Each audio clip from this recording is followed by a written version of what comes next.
नमस्कार। बड़ी खबर के साथ मैं हूं डॉक्टर प्रसून। अमेरिकी धरती से पाकिस्तानी आर्मी चीफ ने कहा है कि अगर पाकिस्तान को लगता है कि वह खत्म हो रहा है तो वह अपने साथ आधी दुनिया को ले डूबेगा। पाकिस्तानी आर्मी चीफ आसिम मुनीर ने भारत को सीधी परमाणु बम की धमकी दे डाली है, जिससे भारत डर कर किसी तरह की सैन्य कार्रवाई से पीछे हट जाए। हालांकि भारत ने पहले ही साफ कर दिया है कि अगर पाकिस्तान के परमाणु ब्लैकमेल करने की कोशिश होती है तो उसे किसी भी कीमत पर बर्दाश्त नहीं किया जाएगा।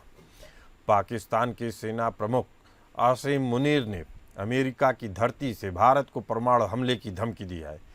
अमेरिकी धरती से आसिम मुनीर ने कहा कि वह यानी पाकिस्तान को लगा कि खत्म हो रहा है तो वह अपने साथ आधी दुनिया को ले डूबेगा।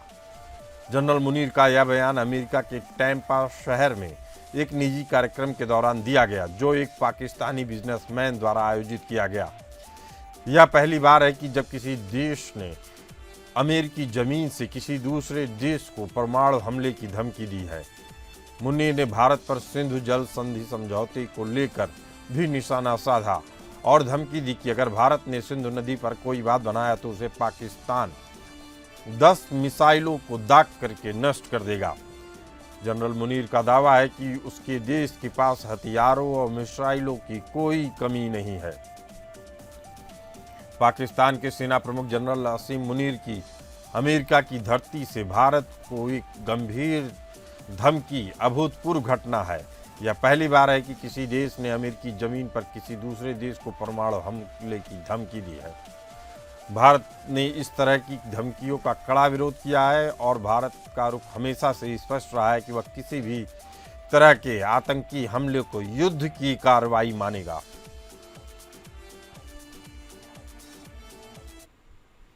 वहीं Indian army chief general Upendra Dwivedi ने भी कहा है कि ऑपरेशन सिंदूर केवल एक शुरुआत है और हमें आने वाले समय में एक संभावित और बड़े युद्ध के लिए तैयार रहना होगा। जनरल उपेंद्र द्विवेदी ने कहा कि हम गति और परिवर्तन के युग में जी रहे हैं और शांति बनाए रखने के लिए शक्ति, तालमेल और संप्रभुता के साथ आगे बढ़ना जरूरी है। भारत की आर्मी चीफ उपेंद्र द्विवेदी ने यह कहकर सनसनी फैला दी कि भारत पाकिस्तान के बीच अगला युद्ध बहुत ही जल्द हो सकता है। इसके लिए सतर्क और तैयार रहने की जरूरत है। सेना प्रमुख ने ऑपरेशन सिंदूर की सफलता के साथ साथ ये भी कहा कि अगले युद्ध के लिए हमें तैयार रहना होगा और जंग के लिए तैयारी करती रहनी होगी। सेना प्रमुख उपेंद्र द्विवेदी ने कहा कि दुनिया में अभी 56 संघर्ष चल रहे हैं और 92 देश किसी न किसी संघर्ष में शामिल हैं। IIT मद्रास में एक समारोह को संबोधित करते हुए सेना प्रमुख उपेंद्र द्विवेदी ने 22 अप्रैल के पहलगाम हमले के जवाब में ऑपरेशन सिंदूर के लोगों को सबक बताए। सेना प्रमुख उपेंद्र द्विवेदी ने कहा कि ऑपरेशन सिंदूर में हमने शतरंज की बाजी खेली। इसका क्या मतलब है? इसका मतलब है कि हमें नहीं पता था कि दुश्मन की अगली चाल क्या होगी और हम क्या करने वाले हैं। इसे ग्रे जोन कहते हैं। ग्रे जोन का मतलब होता है कि हम पारंपरिक ऑपरेशन नहीं कर रहे, बल्कि हम ऐसा कुछ कर रहे हैं जो पारंपरिक ऑपरेशन से थोड़ा हटकर हो। सेना प्रमुख ने कहा कि पारंपरिक ऑपरेशन का मतलब है सब कुछ लेकर जाओ और आपके पास जो कुछ है उसे ले जाए, और अगर आप वापस आ सकते हैं तो वापस आ जाए, नहीं तो वहीं रहें। इसे पारंपरिक तरीका कहते हैं। ग्रे जोन का मतलब होता है कि हर क्षेत्र में होने वाली कोई भी गतिविधि, हम इसी बारे में बात कर रहे हैं। ऑपरेशन सिंदूर ने हमें सिखाया कि यह ग्रे जोन है। आर्मी चीफ उपेंद्र द्विवेदी ने यह भी साफ किया कि ऑपरेशन सिंदूर पाकिस्तान के लिए एक बड़ा झटका है। सेना अध्यक्ष जनरल उपेंद्र द्विवेदी ने कहा कि ऑपरेशन सिंदूर के दौरान सशस्त्र बलों को खुली छूट दी गई थी। 23 अप्रैल को हम अगले ही दिन मिलकर बैठे। रक्षा मंत्री ने भी पहली बार कहा अब बहुत हो गया है। तीनों सेना प्रमुख इस बात पर एकमत थे कि कुछ किया जाना चाहिए। हमें यानी सेना को फ्री हैंड दिया गया कि जो करना है आप तय करें। यह एक राजनीतिक इच्छाशक्ति, सोच और स्पष्टता का ऐसा उदाहरण था जो हमने पहली बार देखा।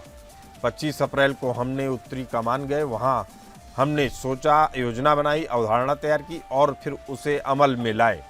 हमने 9 में से 7 ठिकाने आतंकियों के ठिकाने तबाह किए और बड़ी संख्या में आतंकियों का सफाया किया। 29 अप्रैल को पहली बार प्रधानमंत्री से मुलाकात हुई। जनरल द्विवेदी ने बताया कि 25 अप्रैल को उत्तरी कमान के दौरे के बाद योजना बनाई गई। 9 में से 7 आतंकी ठिकानों को नष्ट कर दिया गया, जिसमें भारी संख्या में आतंकी मारे गए। ऐसी राजनीतिक स्पष्टता और दिशा पहली बार देखने को मिली, जिसमें सेना का मनोबल बढ़ाया और जमीनी कमांडरों को स्वतंत्र निर्णय लेने में मदद की।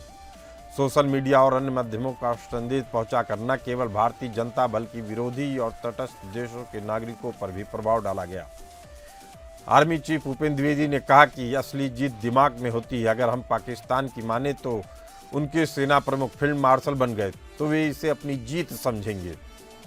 जनरल द्विवेदी ने कहा कि अगला युद्ध जल्द हो सकता है और इसे केवल सेना नहीं बल्कि पूरे देश को मिलकर लड़ना होगा। उन्होंने कहा कि मेरे नज़रिए से भारत 2.5 मोर्चों का सामना कर रहा है। जनता की मानसिकता के अनुसार जीत का मतलब जमीन पर कब्जा ही होगा।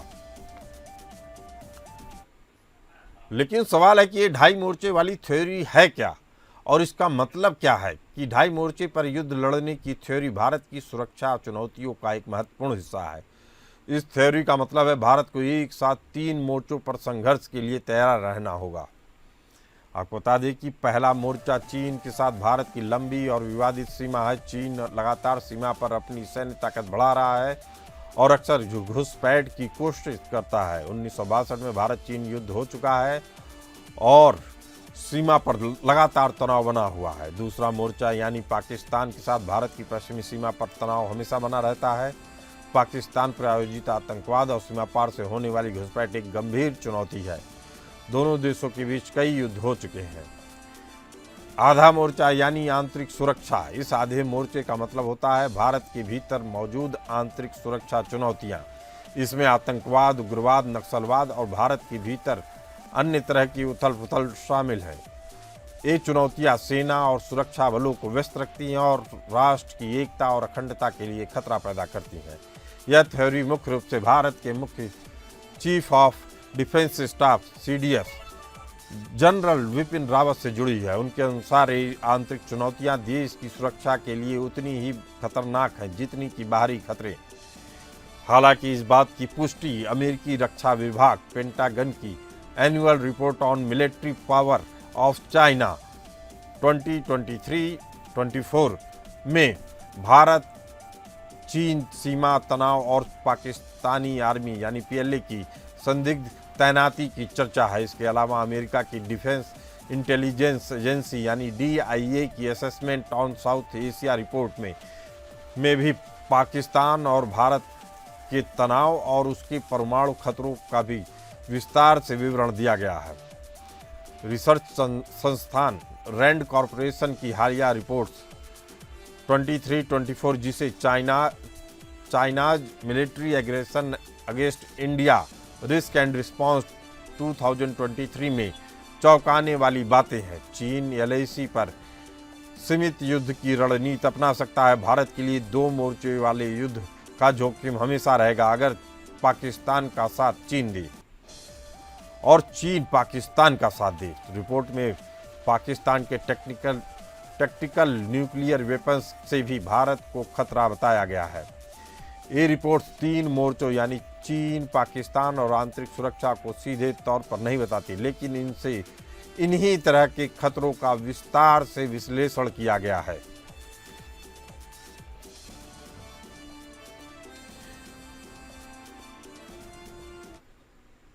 इसी मुद्दे पर चर्चा करने के लिए हमारे साथ मौजूद हैं Sanjeev Shrivastava ji, geopolitical expert, lieutenant general JS Sodhi, रक्षा विशेषज्ञ, और group captain VN Jha ji, रक्षा विशेषज्ञ।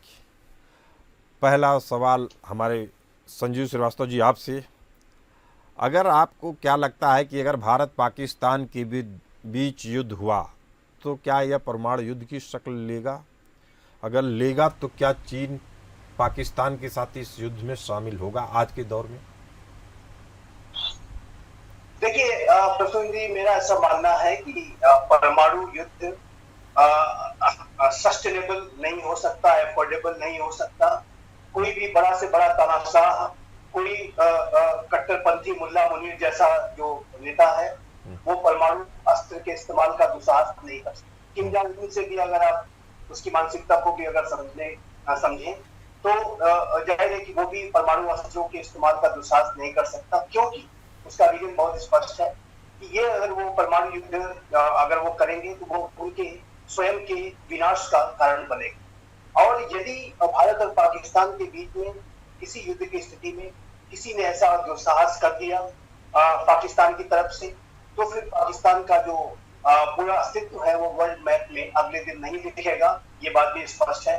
भारत की जो न्यूक्लियर डॉक्ट्रिन है उसमें ये बात बहुत स्पष्ट रूप से उल्लेखित है कि भारत जो नो फर्स्ट यूज की नीति पर चलेगा और भारत पहले न्यूक्लियर स्ट्राइक नहीं करेगा। और लेकिन यदि भारत के ऊपर कोई नाटकीय हमला किया जाता है तो भारत उसका मैसिव रिटेलिएशन करेगा। और ये जो मैसिव रिटेलिएशन है वो पाकिस्तान के पूरे अस्तित्व के विनाश का कारण बनेगा। ये बात पाकिस्तान के हुक्मरान जानते हैं। लेकिन इस तरीके की जो बयान फील्ड मार्शल मुल्ला मुनीर की तरफ से जो दिया गया है वो अपनी देश की जनता का जो ध्यान है एक बार फिर से भारत के फ्रंट पर डाइवर्ट करने के लिए, डाइवर्जनरी टैक्टिक्स के तहत, और अंतर्राष्ट्रीय समुदाय को भी गुमराह करने के लिए कि हाल के समय में जो ऑपरेशन सिंदूर हुआ था और उसमें जो भारत ने बड़ी विजय हासिल की थी उसको जाहिर है कि पाकिस्तान स्वीकार नहीं कर पा रहा है। और पाकिस्तान एक बार फिर से फॉल्स प्रोपेगेंडा, नैरेटिव इत्यादि के माध्यम से वो इस बात को बताने की कोशिश कर रहा है कि वो उसमें उसे सफलता मिली और अपने भारत के खिलाफ कोई कार्रवाई। तो ये जो पूरी जो बयान है ये बेहद गैर जिम्मेदाराना बयान मैं कहूंगा एक। और इस बयान का को उन्होंने जहां से दिया है, अमेरिका की धरती पर जाकर के दिया है, इसका पूरे अंतर्राष्ट्रीय समुदाय को एक गहरा संज्ञान लेना चाहिए। भारत की तरफ से भी इसके संदर्भ में प्रतिक्रिया आई है विदेश मंत्रालय की, और मेरा ऐसा मानना है कि भारत किसी भी तरीके के ऐसे पाकिस्तानी एग्रेशन को। संजीव जी, एक बड़ा सवाल ये भी है कि क्या चाइना पाकिस्तान के साथ युद्ध में शामिल होगा? मुझे नहीं लगता कि चाइना कोई प्रत्यक्ष रूप से अभी जो वर्तमान की स्थितियां हैं उसमें वो पाकिस्तान की तरफ से सीधा शामिल हो सकता है। परोक्ष रूप से वो जरूर शामिल होगा। और जैसा कि ऑपरेशन सिंदूर में भी ये दिखा कि जो चाइना की तरफ से पाकिस्तान को जो क्रिटिकल जो डेटा शेयरिंग की गई और पाकिस्तान की द्वारा जो भी एग्रेशन किया गया, जाहिर है कि उसमें चाइना का एक बैक चैनल से सपोर्ट था। टर्की भी उसे कहीं न कहीं सपोर्ट कर रहा था। तो यही परिस्थितियों को देखते हुए क्या लगता है, लेकिन आज की तारीख में कुछ चीजें बदली हैं। आज की तारीख में आपको क्या लगता है, पाकिस्तान के साथ वैसे ही चाइना खड़ा है जैसे पहले खड़ा था? देखिए, पाकिस्तान और चाइना के बीच का जो नेक्सस है वो तो बहुत ही लगातार उस पर हम देख रहे हैं कि वो अपने नेक्सस को गहरा कर रहे हैं।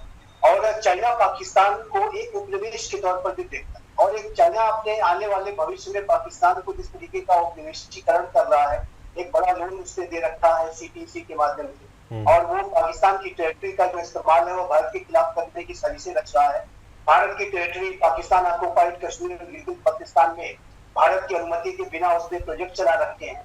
तो ये जाहिर है कि चाइना और पाकिस्तान का जो नेक्सस है वो बहुत ही स्पष्ट है, और ये जो नेक्सस है ये भारत के लिए निसंदेह चुनौती है। Lieutenant colonel GS. सोढ़ी साहब हमारे साथ मौजूद हैं, डिफेंस एक्सपर्ट। सोढ़ी साहब, संजीव श्रीवास्तव जी जो बता रहे हैं बेहद चिंताजनक है। टैरिफ वार के बाद जिस तरीके से अमेरिका और चीन में तनातनी है, जिस तरीके से अमेरिका इस समय पाकिस्तान को सपोर्ट कर रहा है, और अमेरिका का स्पष्ट प्रभाव जनरल मुनीर पर भी दिख रहा है, उसके बाद भी चाइना पाकिस्तान को नहीं छोड़ रहा है, तो इसे पाकिस्तान की सैन्य प्रणाली में कोई दोष समझते हैं, कोई उसकी डॉक्ट्रिन में कोई समस्या समझते हैं, या किस तरीके से इसके संबंधों को समझा जाए? जी जय हिंद डॉक्टर प्रसून जी। ये मेरा सौभाग्य कि मैं आपके न्यूज चैनल पर हूं और विख्यात वो पैनलिस्ट के साथ। 9 जुलाई को भारत के chief of defence staff general Anil Chauhan ने बयान दिया कि जिस तरह से चीन, पाकिस्तान और बांग्लादेश की नजदीकियां बढ़ रही हैं, ये भारत के स्थिरता और अखंडता के लिए बहुत बड़ी चुनौती बन रही है। जी। हमने देखा ऑपरेशन सिंदूर में किस तरह से चीन ने पूरी मदद की पाकिस्तान की। 7 अगस्त 2023 को जनरल मनोज नरावने, जो कि भारतीय सेना के 28वें सेना अध्यक्ष हैं, उन्होंने द प्रिंट में लेख लिखा जिसमें उन्होंने साफ शब्दों में लिखा है, भारत पर टू फ्रंट वॉर के बड़े खराब परिणाम होंगे। देखिए डॉक्टर प्रसून जी, जब ये जनरल नरावने ने लेख लिखा तब बांग्लादेश पूरी तरह से भारत के साथ खड़ा था। सब कुछ बदला पिछले साल 5 अगस्त के बाद, जब शेख हसीना को भागना पड़ा। उसके बाद बांग्लादेश दिन प्रतिदिन भारत के खिलाफ होता गया है। आज भारत के 8 पड़ोसी मुल्कों में से चीन पाकिस्तान तो निकाल दो, तो हमारे दुश्मन नहीं है, बाकी 6 में से सिर्फ एक छोटा भूटान भारत के साथ खड़ा है, बाकी 5 पूरी तरह से चीन के ग्रिप में है। 3 महाशक्तियां अमेरिका, रूस और चीन में से अमेरिका और चीन तो हमारे खिलाफ है, ये तो पूरा साफ है। रूस के साथ हमारे नॉर्मल रिश्ते हैं। रूस के साथ हमारे 1970 के दशक की तरह, सोवियत संघ की तरह बहुत अच्छे रिश्ते नहीं बचे हैं, नॉर्मल रिश्ते हैं। यानी कि आज भारत जिस पोजीशन पे खड़ा है वो बहुत एक कठिन पोजीशन है, क्योंकि ना हमारा कोई रीजन में कोई हमारा दोस्त है, छोटे भूटान को छोड़ के 3 महाशक्तियां में से 2 तो हमारे साथ है नहीं। तो ये वाकई में ये एक चिंताजनक स्थिति है, लेकिन मेरे को उम्मीद है कि हमारा पॉलिटिकल लीडरशिप, हमारा सेना के आला जनरल। सोढ़ी साहब, एक सवाल और आपसे, अगर युद्ध होता है जैसा कि जनरल उपेंद्र द्विवेदी जी बोल रहे हैं और कह रहे हैं जल्द ही होने वाला है, इसमें समय नहीं है, आप अपनी तैयारियां पूरी कर लीजिए, और वो ये भी कह रहे हैं कि अगर युद्ध होता है तो 2 नहीं 2.5 मोर्चों पे लड़ना होगा, उनका इशारा है अंदर जो हलचल मच रही है उसके खिलाफ भी आपको तैयारी करके रखनी होगी, बाकी 2 मोर्चों पे तो लड़ना ही है, पाकिस्तान और चाइना के साथ। आपको ऐसी स्थिति आती है तो भारत क्या इस युद्ध में जीत पाएगा, निर्णायक बढ़त हासिल कर पाएगा? अभी की तैयारी को देख के क्या लगता है आपको? जी डॉक्टर प्रसून जी, जो जनरल द्विवेदी ने कहा बिल्कुल सही है कि अगला युद्ध बहुत जल्द होगा, और ये 2030 के बाद कभी भी हो सकता है। 2030 का कारण ये, पहले मैं आपके चैनल पे कई बार 2035 की टू फ्रंट वॉर कहता था, लेकिन इस साल 19 जुलाई को चीन ने मेडॉक डैम का कंस्ट्रक्शन शुरू किया, जो कि 2030 तक खत्म होगा, और 2030 के बाद चीन और पाकिस्तान मिलकर भारत पे कभी भी युद्ध कर सकते हैं। तो इस डैम का क्या महत्व है, इससे आप क्यों जोड़ रहे हैं इस वॉर को? जी, ये समझना चाहेंगे आपसे। जी डॉक्टर प्रसून जी, आपका सवाल बहुत अच्छा है। देखिए, जो आधुनिक समय के युद्ध हैं वो 6 डोमेन में लड़े जा रहे हैं, जो हमने ऑपरेशन सिंदूर में भी उसकी एक झलक देखी। जमीन, हवा, समुद्र, साइबर, इलेक्ट्रोमैग्नेटिक स्पेक्ट्रम और स्पेस, ये तो मैं कई बार आपके चैनल पे बोल चुका हूं। लेकिन चीन का अब 7th डोमेन ऑफ वॉर आ गया, यानी 7वां डोमेन आ चुका है युद्ध का, वो है पानी। पानी इसलिए क्योंकि जब ये मेडॉक डैम 2030 में खत्म होगा, ये मेडॉक डैम अरुणाचल के बॉर्डर से महज 30 किलोमीटर की दूरी पे है, और इसी साल 6 जुलाई को पेमा खंडू, जो कि अरुणाचल प्रदेश के मुख्यमंत्री, उन्होंने बयान दिया कि ये डैम एक पानी का बम है। यानी कि जब ये डैम बन जाएगा, चीन जब भी चाहेगा वो डैम से पानी को रिलीज करेगा। 48-72 घंटे के अंदर अरुणाचल प्रदेश का एक बड़ा हिस्सा फ्लड्स के नीचे आ जाएगा। तो आप वो सिचुएशन सोचिए कि जब पानी की बाढ़ आ चुकी है, हमारे सुरक्षा बल वहां पे फ्लड रिलीफ कर रहे हैं, उसी वक्त चीन साइबर, इलेक्ट्रोमैग्नेटिक स्पेक्ट्रम और स्पेस वॉरफेयर शुरू करता है, और फिर अपने लैंड, सी, एयर फोर्सेस को भेजता है। तो ये 7 डोमेन वॉर के लिए भारत को तैयार होना होगा चीन के साथ। जी, बेहद बड़ी जानकारी आप हमारे दर्शकों को बता रहे हैं, और इससे एक तरह का डर पैदा हो रहा है। लड़ाई तो पाकिस्तान के साथ शुरू होगी, लेकिन अंत शायद चाइना के साथ करना पड़े। ग्रुप कैप्टन वीएन झा साहब हैं। इस तरह की थ्योरी में आप कितना दम देखते हैं, और भारत के पास फिर क्या उपाय बचेंगे, झा साहब? प्रसून जी, मैं बड़े ध्यान से सुन रहा था आपका जितना आपने इंट्रोडक्टरी रिमार्क्स दिए हैं, उसके बाद जो हमारी को पैनलिस्ट ने कहा हुआ है। देखिए, 1-2 चीज आप मान के चलिए। हम लोग बार बार ये रिपीट करते हैं कि भारत की शानदार जीत हुई थी अभी पाकिस्तान के खिलाफ। नहीं, कोई जीत नहीं हुई थी। हाँ, भारत पे पाकिस्तान कोई डैमेज जो है वो इन्फ्लिक्ट नहीं कर पाया, खुद डैमेज सहा। लेकिन अगर जीत हुई होती और कॉम्प्रिहेंसिव जीत हुई होती तो पाकिस्तान अगले दशकों के लिए भारत पे हमला करने की सोचता भी नहीं। लेकिन बात वो नहीं है। अभी हर आए दिन में पाकिस्तान की जो वो एक नैरेटिव है सेट करने की, वो चल रही है, चाहे वो जिस भी फ्रंट पे हो, चाहे वो अमेरिकी जमीन से कहे या अपनी नापाक जमीन से कहे। दो तीन चीजें रियलिटी आप एक मान के चलिए। देखिए, पाकिस्तान हमारा भारत का एक शत्रु देश है, एनिमी नेशन है। वो हमेशा आपके खिलाफ सोचेगा, आपके खिलाफ करेगा, चाहे उसको जो भी कर लीजिए आप। ये ऐसा सांप है जिसको आप दूध भी पिलाइए तो वो वापस आपको डसेगा। तो वो पाकिस्तान की बात हुई। दूसरी सवाल आपने पूछा था कि क्या चाइना पाकिस्तान के साथ होगा। तो देखिए, सैनिक हिसाब से जो स्ट्रेटेजी कहती है उसके हिसाब से मैं बिल्कुल सहमत हूं अपने को पैनलिस्ट से कि चाइना ट्रूप्स के हिसाब से पाकिस्तान के साथ में खड़ा नहीं होगा। वो कभी उसकी नीति रही ही नहीं है। हाँ, भारत के ऊपर में वो एक तरह का जो दबदबा है या एक तरह का जो शंका की स्थिति होती है हमारे नॉर्दर्न बॉर्डर पे, वो करने की जरूर वो कोशिश करेगा कि भारत की कुछ सेना है वो नॉर्दर्न फ्रंटियर पे भी तैनात रहे, जिससे कि पाकिस्तान को बहुत ज्यादा दबाया ना जा सके। तीसरी चीज, देखिए, आज के दिन में भारत सरकार एक बहुत बड़ी एक ख्याल से गलती कर रही है।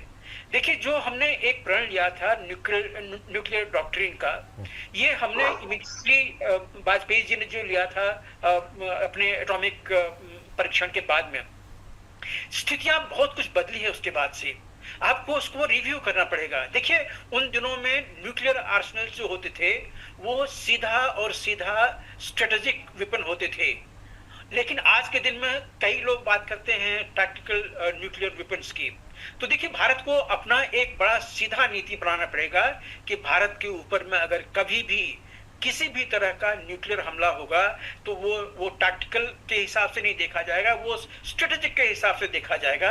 और जहां तक पाकिस्तान का सवाल है, देखिए, पाकिस्तान ही आज विश्व में एक ऐसा देश है जिसने ये कहा है कि वो न्यूक्लियर ऑप्शन फर्स्ट रखेगा, खास करके भारत के खिलाफ। ये उसने न्यूक्लियर टेस्ट के बाद ही उसने कहा था।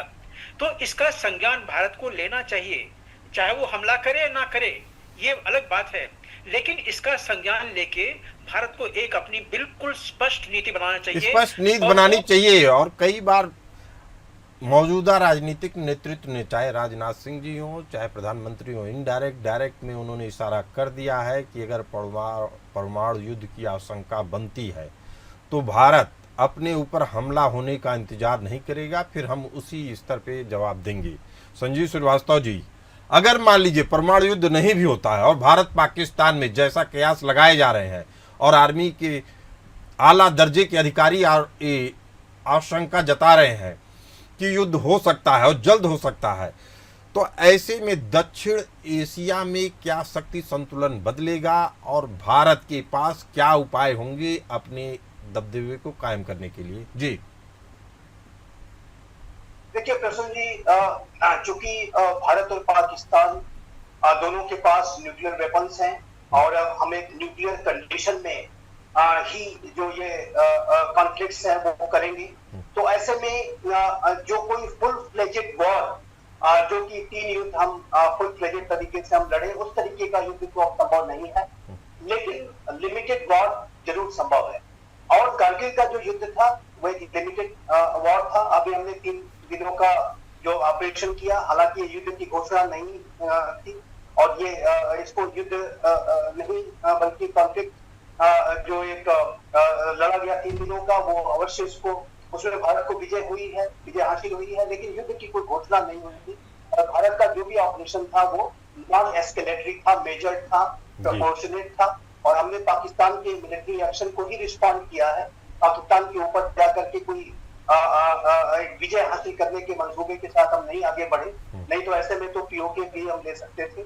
लेकिन जाहिर है कि भारत का जो एक रिस्पॉन्स था वो काउंटर टेररिज्म रिस्पॉन्स था। और लेकिन जो भविष्य में यदि भारत और पाकिस्तान के बीच में कोई कॉन्फ्लिक्ट होता है और कोई युद्ध होता है तो एक वो सीमित युद्ध होगा, लिमिटेड युद्ध होगा। और लेकिन इस आशंका से मुंह नहीं मोड़ा जा सकता है कि यह सीमित युद्ध भी कई पैमाने पे विध्वंस की संभावना ला रहा है। सोढ़ी साहब, आपसे जानना चाहेंगे, क्या इस तरह का युद्ध होता है तो मौजूदा परिस्थितियों में चाइना अपने आप को अलग रखेगा इस युद्ध से, या पाकिस्तान को बैकडोर से समर्थन देता रहेगा? अगर बैकडोर से समर्थन मिल रहा उसे पाकिस्तान को चाइना या अमेरिका का, तो भारत के पास क्या उपाय होंगे? जी डॉक्टर प्रसून जी, पाकिस्तान का लक्ष्य है जम्मू कश्मीर, चीन का लक्ष्य है अरुणाचल प्रदेश। 2030 तक अगर भारत पाकिस्तान के कोई सैनिक झड़प होती है तो चीन पीछे से मदद करेगा, सामने नहीं आएगा। लेकिन 2030 के बाद चीन सामने आएगा, पाकिस्तान के साथ मिलकर टू फ्रंट वॉर करेगा। जो दुनिया के रक्षा विशेषज्ञ कहते थे रूस कभी यूक्रेन पे युद्ध नहीं करेगा क्योंकि उनका इतना कारोबार है, गैस की पाइपलाइन रूस की यूक्रेन से जाती है पश्चिमी यूरोप। देख लिए रूस ने यूक्रेन पे हमला किया। जो दुनिया के विशेषज्ञ कहते थे हम सोढ़ी साहब, वही मैं कह रहा हूं, अगर इस तरह की आशंका है तो भारत के पास उपाय क्या है? उपाय आपसे जानना चाह रहे हैं। देखिए डॉक्टर प्रसून जी, पहली बात तो ये टू फ्रंट वॉर या 2.5 फ्रंट वॉर की आशंका 100% है, इसमें तो हमें कोई शक नहीं होना चाहिए जी। दूसरा जो आपका मूल प्रश्न है, हमें क्या करना चाहिए? हमें दो चीजों पे पूरा तवज्जो देना चाहिए। पहला, हमारा आर्थिक शक्ति का बढ़ावा, दूसरा सैनिक शक्ति का बढ़ावा। जब तक हम इन दो चीजों पे फोकस नहीं करें, सोढ़ी साहब ने बड़ी ईमानदार उन्होंने स्वीकार किया है कि अभी भी भारत की सेना को अच्छे औजार चाहिए और आर्थिक दृष्टि से अपने आप को और मजबूत करना है। झा साहब, आज की तारीख में अगर ऐसी परिस्थितियों में युद्ध हो जाता है तो क्या लगता है, सीमित युद्ध होगा या फुल फ्लेजेड युद्ध होगा? और फुल फ्लेजेड युद्ध के खतरे भारत के लिए ज्यादा हैं या पाकिस्तान के लिए? जी चलिए, मेरा काम आसान हो गया क्योंकि अब आपका समय खत्म होने जा रहा है, आप कभी भी हमें रोक दीजिएगा। देखिए, मैं थोड़ा सा जो अभी पिछले एक सवाल था आपका उसमें ऐड करना चाहूंगा। चाइना की नजर सिर्फ अरुणाचल पे नहीं है, चाइना की नजर लद्दाख पे है और वो किसी भी तरह से कोशिश करेगा कि डेप्सांग प्लेन का पूरा हिस्सा लेके काराकोरम को पाकिस्तान से जोड़ ले, जिससे उसका जो पूरा एरिया CPCA है और पाकिस्तान जो उसका उपनिवेश बनने जा रहा है उसका एक्सेस सीधा हो। दूसरी तरफ जहां तक वॉर को रोकने का सवाल है, देखिए आप दो ही तरह से आज के दिन में वॉर रोक सकते हैं। एक तो मिलिट्री सुपर पावर बन जाइए, कोई आपके ऊपर में हिम्मत नहीं करेगा। दूसरा, आर्थिक ऑप्शन अपने पास में रखिए। देखिए आज के दिन जो हम लगभग 80 से 100 बिलियन डॉलर चाइना को दे रहे हैं आयात निर्यात में जो डेफिसिट है, उसको लेके उसको रोकिए, उसको बंद कीजिए, चाहे उसके लिए जो भी आपको तरीका अपनाना पड़े। देखिए WTO, GTO ये सब आज के दिन में कोई मतलब नहीं रखता है। ट्रंप ने दिखा दिया है कि वो यूनिलैटरल डिसीजन लेके किसी भी कंट्री को टैरिफ लगा के और बाकी सब चीजें करके WTO को साइडलाइन कर सकता है। तो इंडिया भी झा साहब, आपकी बात से तो ये लग रहा है कि अभी भारत को आने वाले 10 सालों में भी मोदी जैसी मजबूत सरकार की जरूरत है, और जो उस सरकार की जरूरत है जो लगातार कड़े फैसले ले सके, महाशक्तियों के खिलाफ भी ले सके। आप तीनों इस खास चर्चा में आए और हमारे दर्शकों का ज्ञानवर्धन किया। आप लोगों का बहुत बहुत धन्यवाद। फिलहाल इस चर्चा में इतना ही, हमें दीजिए इजाजत। चलती रहिए APN न्यूज के साथ।